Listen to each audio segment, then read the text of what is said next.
What happens when thousands of legal workers suddenly lose the right to work overnight? Well, the automatic buffer is gone. Tonight, we unpack what that means for families, companies, and careers. Thank you so much for joining us here on Immigration Talk Show and also on Wasden Law Channel. Thank you for being here with us. Please feel free to join us wherever you're watching us. We are live right now on YouTube, LinkedIn, Facebook. You can also check us out on Twitter, and that is X, and on Instagram as well. Today's topic of discussion is going to be how will the end of automatic EAD extensions disrupt the workforce? We're going to discuss on that, but we have an important disclaimer for you to keep in mind throughout this whole session. So, by watching our videos, you agree and understand that the information provided by our experts and attorneys, including comments and replies from users, is not legal advice. Use of information is at your own risk. And today, to help us get deeper into the topic of discussion and have our questions answered, please help me welcome our guest for today, none other than Attorney Justin Rivera from Wasden Immigration Litigation. Hi, Justin. It's always good to have you. Hey, thanks for having me. Pleasure to be here. Thank you. Thank you. And well, the topic of discussion, the end of automatic EAD extensions. This was a sudden change and cause got so many people confused. What do you have to say? What can people expect from today's discussion? So I would say this was an inevitability from the Trump administration playbook. This was something that was litigated over during the first administration, and you could kind of see the signs that it was going to come eventually when in January, when the Trump administration came in, they chose to not renew the agreement that had been struck from prior litigation in which the government agreed to continue adjudicating H4 and H4 EAD applications when they were filed concurrently with an H1B renewal. So once the government reneged on that, essentially, it was only a matter of time until they were going to try and find some way to go after the EAD. There was actually litigation that had been, moving prior to the issuance of this interim final rule that sought to eliminate the EAD. It was unsuccessful. Shortly after that time, you saw this IFR come out. What is an IFR? Just so we're on the same page, it's called an interim final rule. So what they're basically doing is they are putting forth this as an emergency. They're saying, we have to make these changes, and we can't go through a notice and comment period like traditional Administrative Procedure Act rulemaking requires, but rather we're going to go through a quick period and immediately implement the rules. You could send us comments, but we don't have to consider them because there is such a need for this to be enacted. And we'll get into the farce that is the idea that there's a need for this and what the justification is. But at the end of the day, my opinion, and it's likely shared by most of my colleagues, is that the purpose of this is to make immigration harder. Like most of the policies that have been implemented by the current administration, almost said regime, the current administration, it's being done under the guise of security for the purpose of delay, right? The end game here is delay, make things harder, make the process worse. The whole impetus of the implementation of the extensions of work authorization by previous administrations, up to and including most recently Biden, was we understand as USCIS that we lack the capacity to timely adjudicate these things. As a result, because these are renewals, meaning people have already held this benefit before, we're going to give them an opportunity to have an extension for a period of time while we adjudicate, right? So that was always the purpose of it. This IFR goes in another direction and instead says, hold on a second, we can't just give people a benefit without vetting them. What if we don't vet them? What could they possibly do? And if you're wondering what is it that they could possibly do, they have one instance that is cited repeatedly throughout the interim final rule, and it was a circumstance in which a man in Colorado assaulted a group of individuals who were peacefully assembled, trying to draw attention to the fact that there were still prisoners that had not been exchanged in Gaza, between Gaza and Israel. This one individual attacked them, apparently had an EAD. How the EAD plays into whether or not this person should have legally been in the United States, Not really sure. But this one guy doing that means that everyone else should not get an automatic renewal because they need to be vetted. So we'll get into the details about that. We'll get into, to be blunt, the nonsense of it. And hopefully I can give you guys a little bit of positive hope with an understanding that Wasden Immigration Litigation will be litigating this matter in court probably sometime in early December. Thank you so much, Justin, for giving us like a peek into what we can expect in today's discussion. And friends, I think it's always best to, get help from an immigration attorney to help with your visa status or, what you're going through, especially with your immigration case. So always consult with them. They will give you the best direction on how to go about it, and always keep your documents updated and yourself updated, on what's going on. So don't forget to subscribe to our channel for that, because we bring you the latest updates on US immigration, and our handle is at Immigration Talk Show. And also, it's really good to see viewers already commenting. Please stay with us. We're going to take them up. Hi to Imran and Sid Mohan. Good to see you. So, my question to you would be, who is held accountable, Justin, when an EAD renewal delay causes a legal worker to lose their job, whether it's the individual or the system itself? So it's the individual, obviously. Like almost any aspect of U.S.-based immigration, the immigrant is almost always the one left holding the bill because that's how the system works. Um, in this circumstance, if you read the IFR, which I advise you guys, if you have an opportunity to, please go read through it. It is long. It is a slog. There are some legalese nonsense in it, but really read into it and look at what they're saying their justifications are and what the end results are, because part of this is they have to explain what the economic impact of this is going to be. And nestled in IFR is, in my opinion, the root cause of the implementation of this policy. So it talks about what will happen to businesses who can no longer employ these individuals because they're no longer subject to the automatic extension. The IFR says that, well, those jobs can be filled by other workers. And other workers, let's not hide the ball here, US born Americans. So they can hold, take these positions, or the organization can transfer the responsibility among the currently employed individuals as a way of bearing the cost until the EAD subject individual is able to work again. And that's it. I mean, that's what they're trying to do here. They're basically saying, if you have an EAD, file 6 months before it expires and hope we adjudicate it on time. Do we promise we're going to adjudicate it on time? No. No, we're not going to be held to any level of standard whatsoever. We're just going to say, hey, file it when you can. We'll see if we can get to it. If we can't get to it and you lose your job, we don't care, because that's kind of the purpose of why we're doing this. And so, yeah, it's the individual that deals with it. Now, the consequences of it will be far-reaching, because as we know, the EAD for the H-4, the EAD is not employer specific, right? So an individual can work for themselves. They can work anywhere for any other business or industry. Ergo, that EAD is far-reaching. You have people in tons of different fields that utilize this privilege to work in the United States while they're here legally. When that impact is becoming felt is when we're going to see individuals in important fields for society lose their work authorization. We're talking about medical professionals, individuals in healthcare, individuals holding high-level positions within organizations such as, managers, directors, all those kinds of things. So those kinds of people who are going to be directly impacted, it's going to hurt them, and it's going to hurt their household.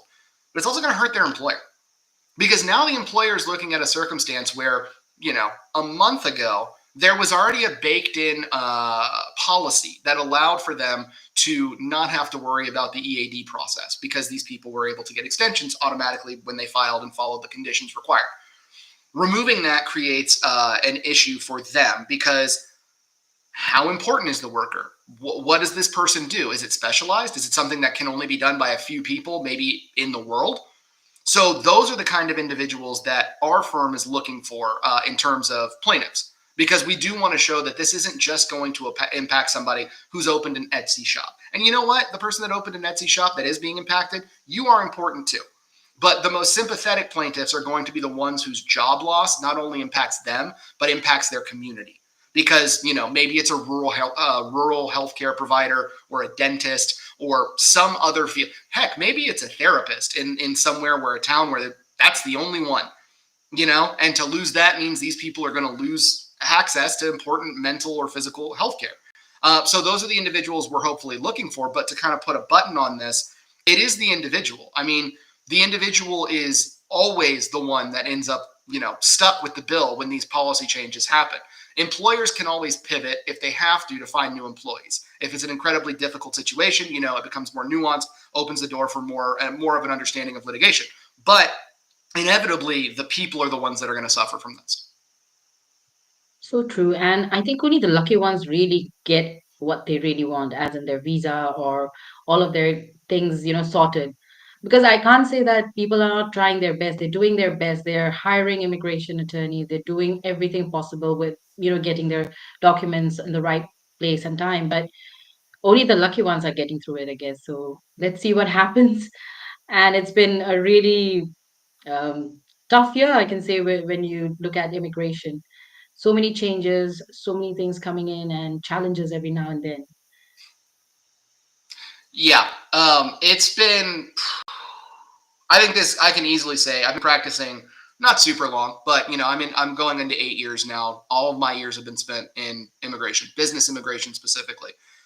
This is, in my opinion, the most volatile year that we've ever had, hands down. And, I think we all knew coming into it that we were going to see a very different tone with immigration as opposed to what we had dealt with over the last 4 years. I don't know if everyone was fully ready for the level of cruelty, to be blunt, in the implementation. I'm just being honest. I mean, issuing notices to appear for people who have lost their jobs while in a valid grace period to move to another employer, issuing notice to appears for people on H-4s who get denials on their extension of status over technicalities. These people are not criminals. These are people who have lived and worked legally in the United States, usually for years. And a lot of them are kind of in a bad spot just because of how immigration works in this country. And they're subject to a backlog. And it's making them have to stay in a non-immigrant status much longer than some of their other, the other people that have immigrated to the country. And I think that it's ridiculous to target those people in any capacity. But the thing of the matter is I mean, that's the name of the game. That's the point here. I think we have enough data over a year to look back and realize that looking at each other and saying, wow, this is ridiculous, is not sufficient anymore. We need to be pushing back as much as possible, and that means litigation where it's necessary. True. Absolutely. And folks out there, thank you so much for joining us and watching. Let us also know what are you going through right now. Maybe what is your status? Where are you watching us from? And drop your comments if you have questions for Attorney Justin Rivera. Comment wherever you're watching. And also don't forget to share this with your friends and folks who could benefit from the information we are discussing in today's webinar. So also, hi to Robert and Subrat. Thank you so much for joining us. We are going to take your questions. But for now, I got a couple more, Justin, and I just wanted to, talk. We were speaking about vetting. So this vetting improvement, when it's leaving thousands of legal workers unemployed. So what does the government, why does the government call this, vetting improvement?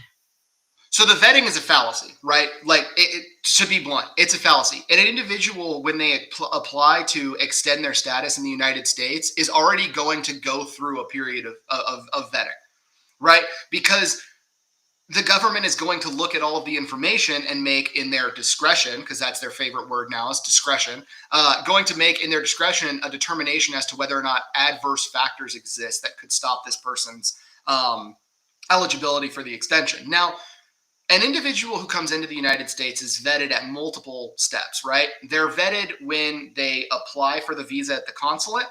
They're vetted when they enter and are inspected by CBP. And they are vetted periodically, unbeknownst to them, through these systems that USCIS has access to. I'll give you a perfect example of that. If USCIS lacks the capacity to perform vetting processes whenever they want, Why at the beginning of this year or I guess it was closer to summer, why did they kick a bunch of kids out of SEVIS? They kicked a bunch of kids out of SEVIS that weren't applying for extensions. The kids weren't, they didn't need approval for OPT or STEM OPT, but they kicked them off because they have access to systems that show if individuals have been arrested in the United States, specifically fingerprinted. So there are already vetting procedures that exist that are utilized continuously by the State Department, USCIS, and ICE as a way to vet individuals. Let's also take a step back and really look at the long-term ramifications of the implementation of this policy and the vetting. If an individual applies for an EAD renewal and the end date of their employment passes, the individual is still admissible to the United States if they've timely filed an extension, right? So by not having an EAD, this person who USCIS claims could be, I don't know, a nefarious actor, a terrorist, whatever it is they're drumming up, this person isn't forced to leave the country. So they're still here. And they'll remain here until there's an adjudication on their underlying non-immigrant status, whether or not the vetting occurs, before the EAD is issued or not. So it doesn't stop anything. And now we get into the real nitty-gritty of the nonsensical nature of the implementation of this policy. So if a person's allowed to legally remain in the United States and they are a bad actor, they want to do bad things, is the impediment to that activity their work authorization? Is the fact that they can't work going to mean that they have now been thwarted from their activities, right? They'll never be able to do anything. The case that they use, the man in Colorado who assaulted individuals who were peacefully protesting, I very much doubt that the only thing holding that man back in committing that act was whether or not he had employment authorization, right? That's just the case. And so it's silly. If you were to say, we're vetting people because we don't know whether or not their extensions will be granted or approved. Okay, that makes sense, but you're already doing the vetting in the first place. There is already vetting that exists. We know that. So what is this new vetting and how does anything change? The person stays here, they're still being reviewed. It just doesn't hold water. This notion that the work authorization is the missing piece and this is going to be what, stops a terrorist, because that's what they're really trying to lean on, if we're all being honest. They go far as to say it. They say part of the vetting is ensuring that remuneration is not occurring to individuals that, have ties to terrorism. Okay. Okay. Sure. But again, that's all really nonsense, because those vetting activities could occur and coincide with an automatic renewal. There'd be no need for it not to. And if you look at the equities here, isn't there more of a benefit to the government if these individuals are able to work and pay taxes than there is to have them stop working under the guise that they have to be reviewed more? And again, you get into the vetting itself. It's, what is it? They're saying, well, we got to run them through a system. We know that that's all automated at this point, right? We know that. We know that there's not one man who pulls someone's file out of a folder and sits down and opens it, reads every page of this person's activity in the United States, and then says, golly gee, I don't know, this guy's a bad person. That doesn't exist. It's an automated process. We know technology allows for the very quick determination of these things. In the previous litigation, I believe, and I'm not going to know the definitive number here. I apologize. It's been a couple of years. But I do remember USCIS having to admit something along the lines of it takes like 12 minutes to adjudicate an H-4 EAD. 12 minutes, I think. So what is now added to this to create more of a hurdle, right? There's nothing really added. Their whole point, the whole reason for this is we're claiming national security is an emergency, so we don't have to go through normal rulemaking to create this. Vetting has to be done to stop these people from killing us with terrorism or whatever it is they claim. And as a result, we got to stop automatic work authorization, because if we don't, terrorism. That's it. And that's what they're going to have to rest on in federal court. So I would say that my personally held belief is that this is ridiculous, awful, and poorly drafted. It is reflective of the individuals who currently work in the administration. Okay? There has been a mass exodus in most of the levers of government that involve attorneys. State Department, Department of Justice, people are getting out, okay? Because people don't want to be a part of this. So what does that leave you with? It leaves you with the dregs. It leaves you with who's there. And so those are the people having to write these kinds of things. Just like with the $100,000 visa fee. You know, when that came out and we were all looking around going, who does this apply to? We can't even read it. It doesn't make sense. A lot of that reads this way too. If you really want to have fun, like you're sitting around, it's a Saturday night, you got nothing to do. Maybe you've just opened the first of a 6-pack.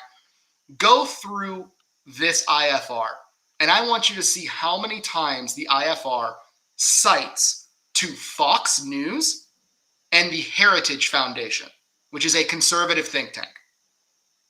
Just do it for your own fun. Go through and look at all the times where they link to say, we're asserting this fact, Fox News. We're asserting this fact, Heritage Foundation. When your argument is built on the backbone of parroting the information that you already want to be true, it makes it a pretty tough argument to hold legitimacy to. So, yeah, I don't think the vetting leaving a bunch of people of unemployed.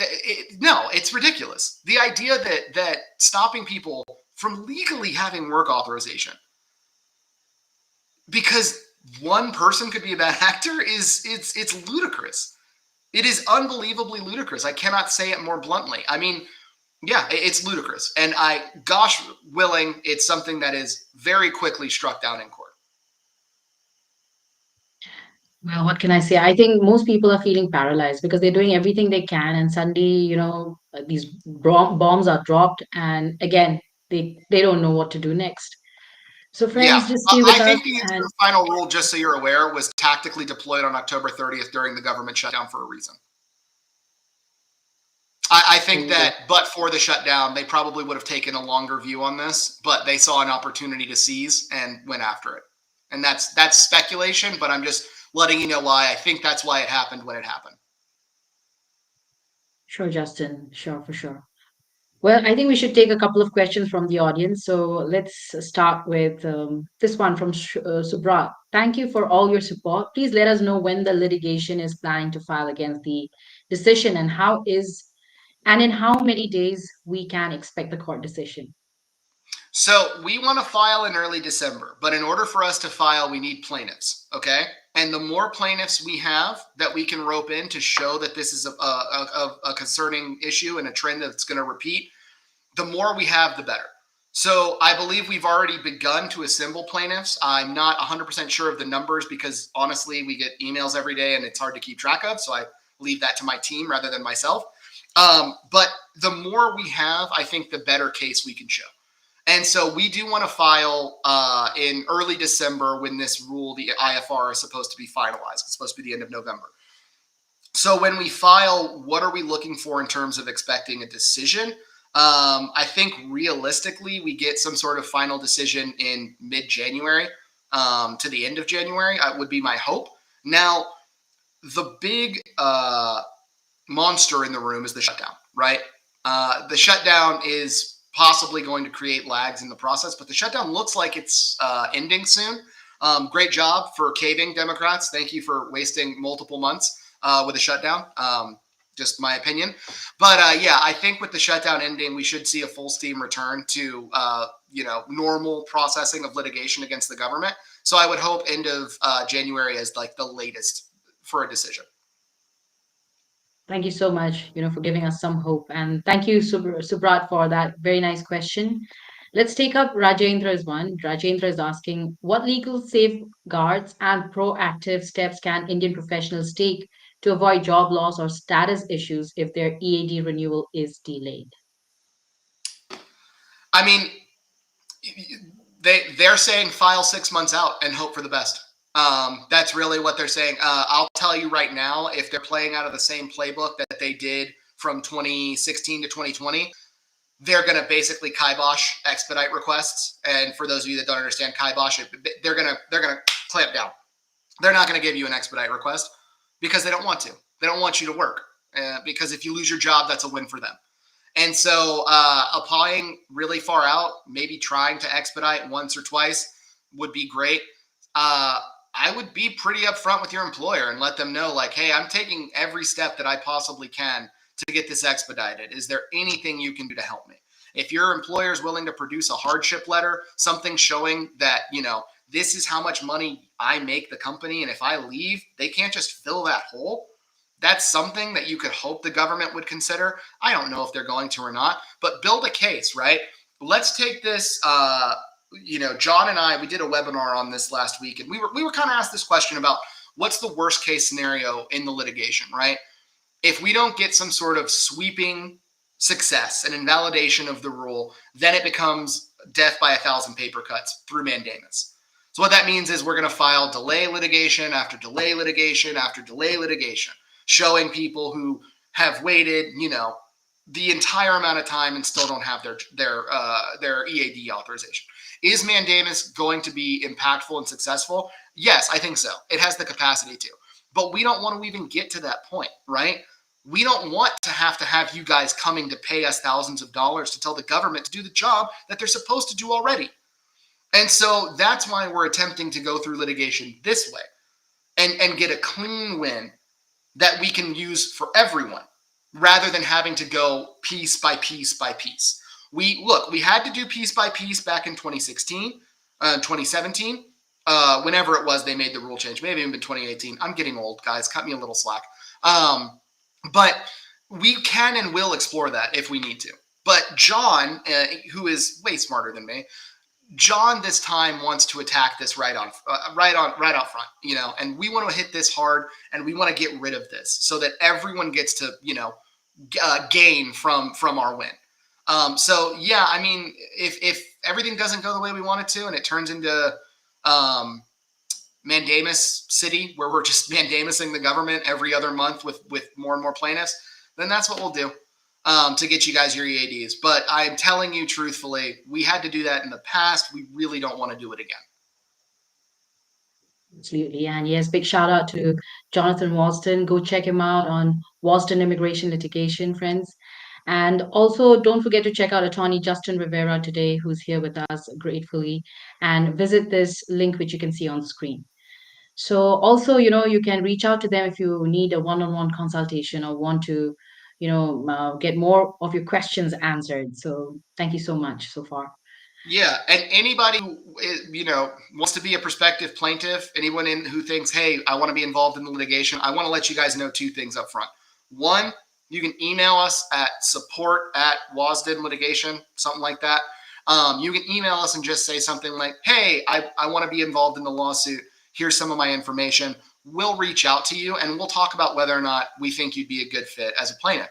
Secondly, we do have the ability to mask your identity. I know that there are people who fear retribution from the administration. I would have told you, in January, that's silly. You should, okay, yeah, it's real now. The dude's out there literally suing everybody that said a mean thing about him while he wasn't in office. So I understand any level of hesitancy. We can bar your name from the complaint. You would be John Doe or Jane Doe, and your information would only be known to the court and to our office. That's it. So if that's the kind of thing that's stopping you from moving forward or wanting to move forward, we can take steps for you. So that all being said, though, plaintiffs that sue the government are usually the ones that the government doesn't mess with as much moving forward because they just don't want to deal with it. So we'll see what kind of comes in. But thank you for letting me get on my soapbox there for a minute. No, thank you, actually, really. And talking about expediting, so we have Sujit who has a question. Could you please advise on all feasible steps we can take beyond simply applying 6 months in advance and hoping for approval to expedite the process and reduce risk of delay? Yeah, kind of like I just said on the last question, you just file early, try to expedite if you can. I don't know if they're going to give a dang of expedites at this point. I think some of the best expedite arguments come from one of two things. Either A, your employer is willing to step in and say, hey, we need this person. If this person can't work for us, we're going to lose money. We're going to lose contracts. We're going to lose business. So we need them. B do you have kids or a partner, and is your family's health insurance tied to your job? Because if your family's health insurance is tied to your job and you lose your job, then your family loses health insurance. Those are sympathetic arguments that may be able to move the needle in some capacity.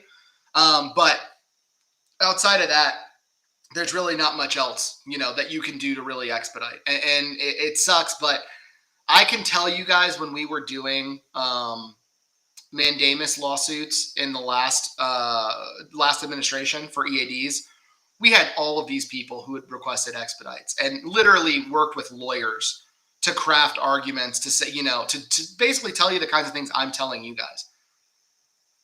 Under 5%, we're getting granted the expedite. So, I mean, Yeah. Unfortunately, you guys have to realize, if you haven't realized already, that we are no longer dealing with a rational actor in USCIS, because they are an adversary at this point, right? They're not providing a service, they're providing enforcement. They are a new arm of the government that has been weaponized to attempt to find ways to deny people's cases. We go to court on things this year that I can't believe we're having to litigate. Cases that are clearly not denials, that have somehow been denied, almost as if they're begging to be sued, or they really just think we're going to give up. It's insane. So I just really feel like you guys can do everything you can in terms of trying to do, expedites and everything. But to tell you guys that that's going to be what fixes your solution is just untrue. So yes, it's an option, but I'm not sure it's a great option. It's basically like if you have an illness and I'm giving you medicine, but I know the medicine's not going to work, but I'm still just handing it to you because it's a solution. So I don't think anything really changes this outside of litigation. There you go. Thank you so much, Justin, for taking that up. And, speaking about families, what are families supposed to do when their only source of income is an H4EAD and is about to expire with no renewal in sight? Well, it shouldn't be their only source of income, because they're going to have an H-1B holder spouse, right? So they should still have that H-1B holder that has a job and can work. However, cutting a dual household income down into a single income would be difficult for anyone. Much less when we're in an economy right now that I don't care if people aren't willing to come out and say it. It's not great in terms of job markets. I'm sure you guys are aware of this. Job markets, long-term retention. When you see these larger companies continually doing layoffs on what is almost becoming an annual basis at this point. So no, it's not great, because it puts you in a circumstance where you have to make drastic cutbacks to ensure that you can maintain the lifestyle that you hold. Gosh forbid if you're you're an EAD holder and you're a direct contributor to the rent or the mortgage or a car payment, your kid's daycare, and those expenses are now things that just go out the window or are completely put on the other party by no virtue of your own mistake, merely because the government seeks to utilize you as a tool, a pawn in a long-term process to make America great again, or whatever it is they're claiming. It's not fair. I would just say, this is going to sound horrible, but I just got to be honest about it. If you're on an H-4 EAD right now in today's world and you're filing 6 months out, if the world doesn't change and if processing stays the way it is, and I would just say you got to start saving. Just generally, probably cut back now on spending, just in case this becomes a long-term issue. I really hope it's not, but I think those are the kinds of decision-making people are going to have to be doing. And what is so incredible about this, it truly blows my mind. They talk about the economic impact in the IFR. I didn't see anything about the loss of spending power for households. I truly didn't. It's almost like an afterthought. It's this notion of yeah, it's going to suck for those people, but national security trumps everyone. So obviously national security, and then they say it 550 more times as if that'll make it true. But I really can't believe people won't take into analysis here, drilling down on the reality of If H-4 EAD holders begin losing their jobs or their spending power, what does that do to the market? I believe right now, and this isn't, I believe it's 19.2% of the current U.S. workforce is foreign born, right? Now, obviously, that's not all made up of EAD holders, but they are a percentage of the pot. So if you take that percentage of the pot and you begin taking away these people's work authorization, not only do they no longer pay taxes into our system, which is great, we can then use that to send to a foreign country, right? But they also can't buy things. And I don't know if you guys know it, but the economy needs you to buy things to work. So when people begin spending less, where are they going to spend less at? Service-based industries typically. They stop going to restaurants. They stop going out to eat. They're not buying that new pair of tennis shoes because the old ones are just going to have to do, you know? And when they pull back their spending power, it hurts everyone. So this idea that a household is going to just be able to make it with one person's income because we need to take 9 months to adjudicate your EAD is just, it's ludicrous. And I believe that that's one of the strongest arguments to make in court to a judge when you're looking at this and saying, why do we need to do this? One person who had an EAD threw some rocks at some people or, did whatever they did. And I'm not trying to marginalize it. That's horrible. They shouldn't do that. They didn't do it because they had an EAD. But anyway, this one person over here means that we need to tell all these other people to stop working. It shouldn't hold water, and hopefully a judge sees that. I think all we can hold on to is some hope. So let's get at it. And we have DKJ also, Justin, who has joined us. I would really like to take his question. How long on average is it taking to get AOS, EAD, and AP recruitment? Receipt notice and approvals? I have one right here that's a receipt, and I can tell you we got it in the mail last week. And it was received by USCIS on October 27th. So we got it October. That was the I-131. This all comes together, guys. You file it together. They send you the receipts. It's really stupid, too, because they send you the receipts in different envelopes. So you get all of these receipt notices, and they're all the same, for the same person. We can't bundle these. But anyway, so we filed they received on the 27th, and I picked this up on the 6th. So I would say a week to get it receipted. Approvals, you can look that up on USCIS's website, okay? You're able to look up the duration. Now, to give you kind of like an off the top of my head, I had cases that I filed at the beginning of this year, AOS cases, that have their EAD and APs approved.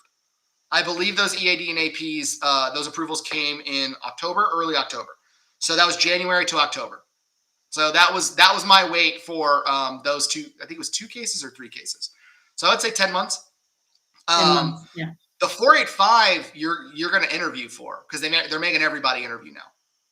So you're going to have to do your interview and then they'll end up adjudicating. I've seen some 485s pending for more than a year, going into 2 years now. But real big thing that I want to point out to everybody, just so you're all aware of it, because I think it's important to know this because I-485s are being adjudicated at a significantly higher rate now in terms of scrutiny. You get an EAD, right? And it's your choice whether or not you want to use that EAD. You can continue to maintain your non-immigrant status if given the option rather than using the EAD. If you use the EAD, the term we use is marry yourself. You marry yourself to the 485 adjudication. Okay? So what does that mean? That means if the 485 adjudication goes badly and your case gets denied, the EAD is revoked along with the advanced parole. And then you're dealing with a status issue. So generally, I have advised people, if you have the ability to do so, remain on your non-immigrant status, remain on the H-1B, the L-1, whatever it is, until your 485 is approved. That gives you an opportunity. And I'm being honest with you guys. I literally did an I-290B a week and a half ago where they denied this person's I-485 because they forgot to send their most recent 1040, their tax information.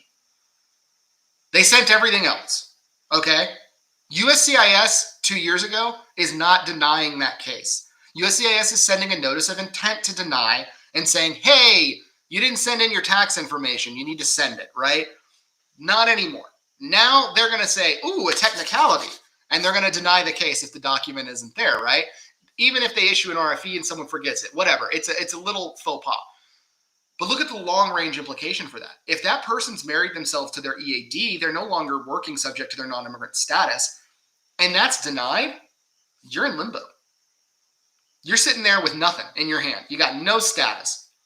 So I really tell anyone, like, yes, the EAD is awesome because so many of you are so understandably pissed off that you've had to work on an H-1B for like 12 years or 15 years or whatever it is, and you've been stuck with employers who tell you what to do because you don't have the freedom to move unless another company is willing to pick up your H-1B, right? So you get that EAD in your hand and you're like, F these guys, F everybody, I'm starting a business, or I'm going to go work at this company I've always wanted to work at who wouldn't do an H-1B. Totally get that. There can be ramifications for that action, okay? And it can even be small things that aren't even really your fault. So just take that into consideration when you guys choose whether or not you want to use the EAD. Thank you so much. Thank you. And DKJ, thank you for your question. Please don't forget to subscribe to our channel and to everybody watching as well. Our handle is at Immigration Talk Show. Check us out on YouTube, LinkedIn, Facebook, X, and on Instagram. And also don't forget to check out Wasden Immigration Litigation. Also check them out on LinkedIn. So yes, we do have a lot of questions, and I just want to know how much time do we have with you, Justin? I have a hard out at 11 because my dog is continuously sighing behind me. So if I do not walk them soon, they will probably explode. Sure. Okay. So, when DHS calls work authorization a privilege, does that mean legal immigrants are now treated as temporary and replaceable? So their usage of the word as a privilege is, it's an ancillary benefit. It's not the primary benefit, right? The benefit is that you get to be in the United States of America, and it's such an awesome country, and that you should just be really happy that you're here. To say it's a privilege, like, okay, this person's work authorization is something that the government can giveth and they can take it away. Yeah, okay, that's fine. What is the basis of the H-4 EAD, right? Why is the H-4 EAD even around these days, right? The H-4 EAD is basically around because the United States realized that while people sat in backlogs and their partners couldn't work, they would leave. And I'll give you a perfect example of this. I had 2 years ago, when I was working at a different law firm, I had an individual, a man, a Canadian man, who wanted to come to the United States on an H-1B, okay? So we file for him in the lottery. He gets selected. We get his H-1B approved, and he's all excited to move, and he wants to come to the U.S. So he says, okay, so my wife's going to be admitted in H-4. And I'm like, yeah, she's going to come in H-4. And he goes, okay, so when can she start working? I go, well, you got to get an I-140 first, right? We got to get you an I-140. And once you get an I-140 approved for your wife, then she can work. This man said to me straight up over the phone, yeah, I'm not coming then because my wife makes more money than me. So why the hell would I move to the United States? And my spouse, who is the primary breadwinner, will now not be able to work? And so he said, yeah, I'm good. I'm not coming. And I know, and before any of you start and say, well, why didn't you bring him in on a TN? The categories for TNs are really specific. He didn't fit into any one of them. So all of that is to say, why does the H-4 EAD exist? The H-4 EAD exists because we realized we would continue to lose out on talented people whose spouses could be granted work authorization abroad. Ergo, we have the H-4 EAD. To call the H-4 EAD a privilege is a little silly because it's really more like fishing bait. It's something we're dangling as the U.S. to say, don't leave yet, don't leave, we'll give you your green card eventually. While you wait, we'll make sure that your partner can work. That way you guys can, have a more stable income. Maybe they are the primary breadwinner in your family. So it's very silly to me to sit there and be like, well, the H-4 EAD it's a privilege, something we're just going to give to you. And if we want to take it away, we can. Okay, but like looking at this on the other side of it, it's something that you had to create to ensure that individuals that have to wait for green cards don't bail on the US. So, yeah, I think it's silly. The notion that people are treated as temporarily and replaceable, I want to touch on that because let's look at this. Okay, if you're on an EAD, you can work anywhere. You can do whatever you want. You can open your own business. If you can't run your business, that's a problem. But let's even go to the micro of it and say you got an EAD and you're a greeter at Walmart. Okay, you're a greeter at Walmart. Could another greeter at Walmart exist if you lose your ability to work? Yeah, probably. But does the company want you to lose your job? No. They like you. They want you to be there. You're trained. You already hold a role for them. You're being paid and they know you're not a crazy person. That's going to go a long way. And you don't want to lose the job, right? So both of you are in a circumstance where it does not behoove you to lose work authorization. And just to put a button on it before I become long-winded, it's really important to look at the very first part of this interim final rule because it does what this administration does the best. Hates on Joe Biden. The whole preamble of this talks about the idea that, hey, these last changes, right, where we implemented 180 days of work authorization and 540 days of work authorization, those were done by open borders Biden. Open borders Biden let everybody into the country. He gave everyone an EAD benefits. Somehow, if you're, a Caucasian person, you're somehow paying for poor immigrants' household or something. Look, that's their basis, right? Joe Biden is responsible for opening borders and letting people in, and we just got to vet all these people. We got to make sure that these people are vetted because we don't know. They could all be terrorists, right? The turn, because you have to explain why are we making a rule that is drastically different than the previous rule, right? So the turn is we got to close everything back up, and these people that are in here could be terrorists. We don't know, so we got to be careful, and we just don't know. Okay. If you really want to extrapolate it down and say, okay, well, who are the people that you guys are worried about? Like, who are the people that didn't get vetted? Maybe your TPS people, maybe your asylum people, right? There's a lot of buckets for the EAD, okay? And to make this argument that everyone who's an EAD person, a green card holder, or a H4 holder, H4 EAD holder, everyone goes in the same bucket is ludicrous, right? The level of review that's going into someone who's applying for an adjustment of status is very likely not the same level of review that's going over somebody that's being screened to enter the country with an asylum claim, right? A person applying for an adjustment of status has typically resided in the United States for, a while, unless they're marrying a U.S. citizen. There is data points on them. There's information on them. They can be reviewed and screened. The same thing applies with someone with the H4. To get into the country at some point, you had to have a visa. After you got the visa, you had to be inspected and come in through CBP. Once you got here, you've likely applied for an extension in the past, under which time you've been reviewed. At any point, if you have a run-in with law enforcement, you are immediately put into a database where they analyze it. The State Department now, they're just canceling visas. They're not even looking at what's been done. They're like, we're going to cancel visas, okay? So they have that information. So what's really changed? What's really different in this circumstance from the one before? It's just the notion that we realize that there's a problem in our system and we're going to address the problem. Now they're saying we realize there's a problem in our system.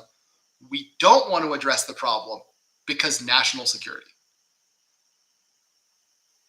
And that's it. And that's what they're going to hold on to in court. They're going to say, hey, national security is the most important thing we got to look at. We got to protect American citizens. And we'll run that against everything else. But yeah, that's really it. I mean, on the privilege aspect of it, it's a pretty nonsensical statement, but I'm not surprised because the entirety of the IFR is draped in stupidity. Thank you, Justin, for taking that up, really. And it's all true, whatever you said, a lot to think about, a lot to take in. And friends, I hope that you are with us. And don't forget to leave a like. I hope you're enjoying this whole session. We are Immigration Talk Show. Check us out on LinkedIn, Facebook, YouTube. Don't forget to subscribe. Our channel is at Immigration Talk Show and hit that bell icon so that whenever we have discussions like these, you are notified, you can participate and ask your questions. Also, if anyone out there wants to join on call, you can be live with us. And the number is 425-436-6335. The access code is 988888. So join us on call. We are waiting if you want to join us. And we do have Samantha also who has a question. How should employees revise their internal compliance protocols and onboarding timelines to accommodate potential disruptions in EAD validity for H4 and L2 dependents? I mean, that's an interesting question, but I think that question is based upon the idea that this will be long-standing. And I don't know if that's necessarily true. In terms of now, in the short term, look, that policy went in on October 30th, right? It said on or after, not after. So 10/30, if you filed on that date or you file after that date, you lose the benefit of the auto extension if you qualified for it. So what is the plan here for those individuals? I mean, obviously, the safest idea for an employer would be to terminate the individual. I don't know if that's necessary. My argument would likely be if you could put them on leave, leave without pay, so you don't have to terminate their position, rather than having to terminate and then go through the rehiring process. Obviously, you're going to have to I-9 them when the EAD comes in, but I think it's easier to just have them on leave, leave without pay. The issue with the EAD is work authorization, right? Are you performing work for the company? So if you're not working for the company and the company is willing to hold you, then I think holding pattern the employees. Just make sure they're not doing work for the company and then wait for their EADs. Now, the problem's going to become, because we saw this happen under the last administration, a company can only hold for so long. How long can you really wait for someone to do their job? I mean, if they blow all their PTO and then they're on leave, pay without leave, or they blow all their sick pay, eventually the company's going to operate at a deficit, right? Because they have a hole and they don't have an employee working, and even if they're not paying that employee, it's still a loss to the business. So I would say try to hold them and utilize expedite requests and then join litigation if you can, because that's really going to be our only way moving forward, at least in the short term. That's right, Justin. And talking about, what we just spoke, the leave without pay or unpaid leave. What does it say about the system when a worker with an expiring EAD is told, by HR to prepare for unpaid leave? The government is currently fighting in court to make sure that they don't have to pay SNAP benefits while the country is closed down.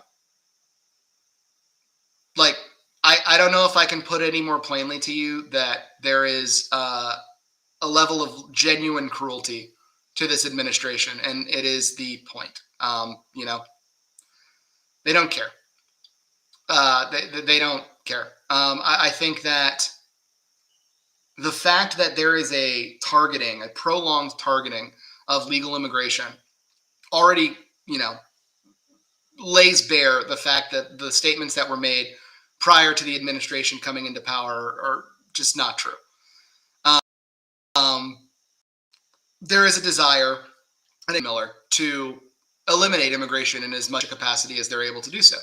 I bet if you asked them tomorrow if you could flip a switch and everybody that had immigrated to the United States would be then told that they are no longer here legally, would you do it?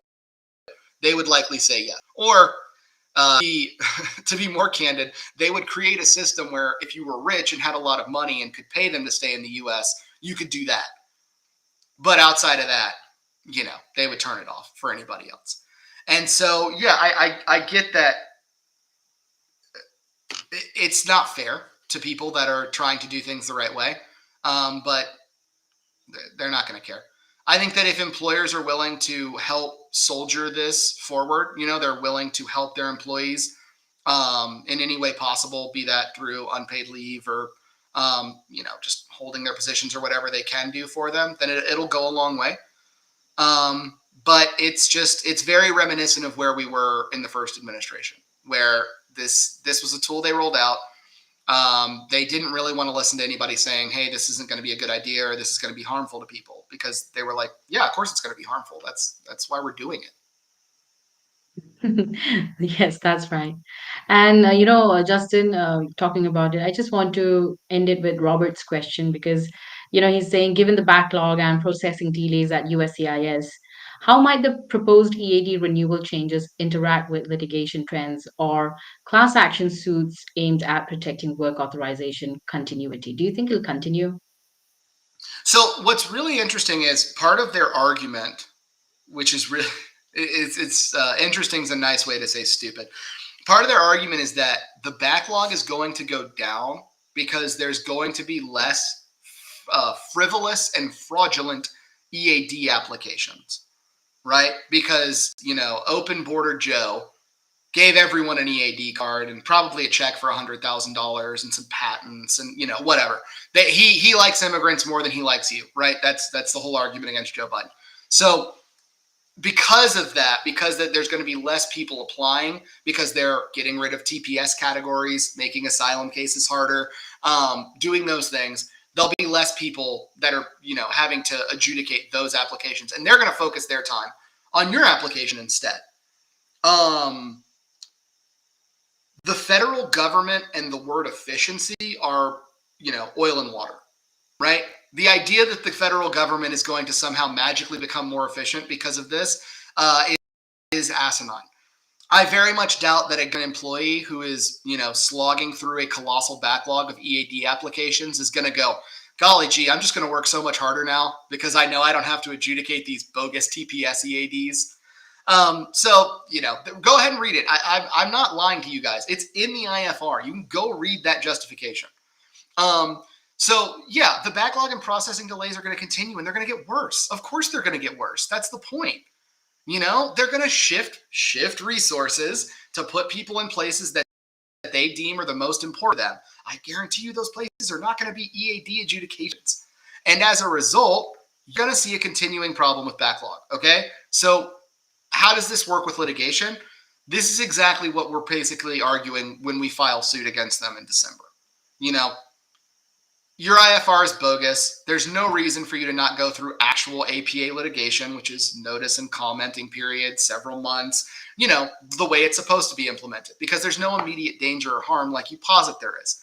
But furthermore, when you look at the justification for it and then run it against the negative impact that it's going to cause, it just doesn't make sense.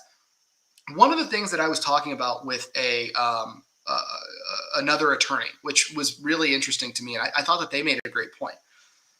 If the 540-day rule is so egregious, why wouldn't they just drop it back down to 180?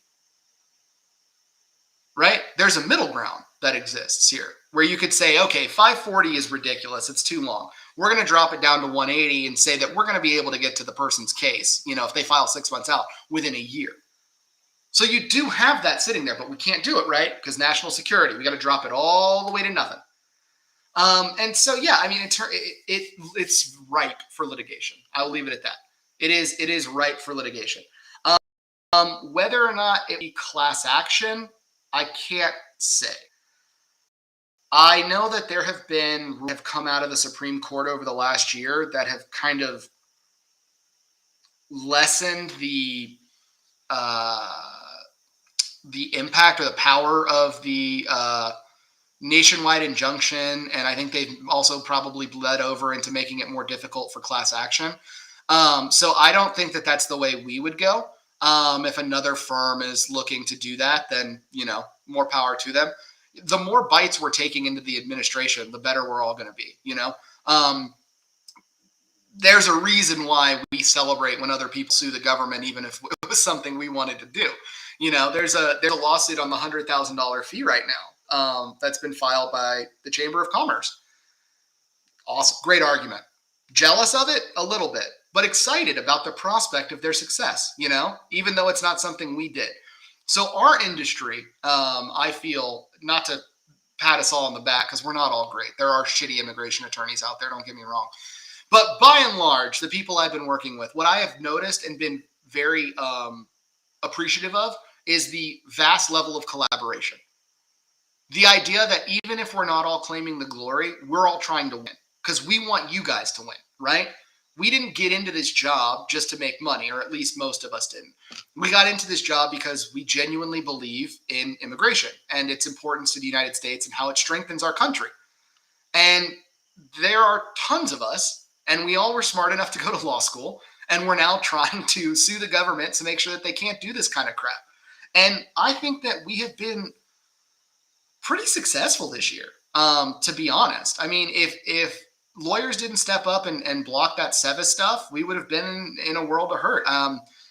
Not to brag too much about our firm at the end of the call, but I know for a fact that, there was some bullshit technicality that they were trying to play with signatures on H-1Bs. They were trying to revoke a bunch of people's cases or deny cases because of signatures that were digital. We pushed back on them hard enough that they gave up. And so, because they knew we were going to sue them. And so once we cannot take our foot off the gas, right? We have to keep applying that same level of pressure anytime one of these nonsensical rules comes out. And that's what we're going to continue to do. So I will leave you with that and a little bit of positivity in that if you are a potential plaintiff, please shoot us an email. Let us know. We can talk to you more about the case. We also have a GoFundMe that we're using for the litigation that if you would like to contribute to, you can. We are using that GoFundMe purely to pay for experts. That's it. We're using it because we're going to need to get experts and look at economic impact studies and things like basically doing the work the government should have done in the IFR to take to court. So if you're able to contribute, that's awesome. If not, all good. But I do have to leave now. So thank you guys very much for your time and the opportunity to speak. It's always nice to get to talk to somebody other than my dog. Thank you so much, Justin. It's really, I mean, we really appreciate your time and all of the answers, the questions you took in for us today and leaving us with this positive note today. And let's just not give up on hope and do what's necessary. And thank you once again, Justin. I hope to see you soon. Sounds good. Thank you for having me. You guys have a good day. Thank you. You Bye. too. So, friends, that's it. And thank you so much for joining us here on Immigration Talk Show. Don't forget to check us out. We are on YouTube, LinkedIn, Facebook, X, and on Instagram. And subscribe to our channel on YouTube. Our handle is at Immigration Talk Show. Also, hit that bell icon so that whenever we have discussions like these, you're notified. And I hope that was a good session today for you, and especially ending on with some hope today being 11/11. And let's keep on manifesting and hoping for the best. And don't forget to also check out Boston Immigration Litigation, and in fact, reach us, on our email, our phone number, and check out Attorney Justin Rivera as well. You can check him out on this link you can see on the screen, and also reach out to me on my number 408-335-6444 in case you want to know what is the email address also for reaching out to Boston Immigration Litigation. And my email is nipa@staffingly.com. So this is it for today. Thank you so much for joining us, and stay tuned on Immigration Talk Show because there's so much happening and we keep bringing them up to you. Also, there's another webinar lined up. So yes, keep a reminder for that as well. Thank you for joining us. Bye for now.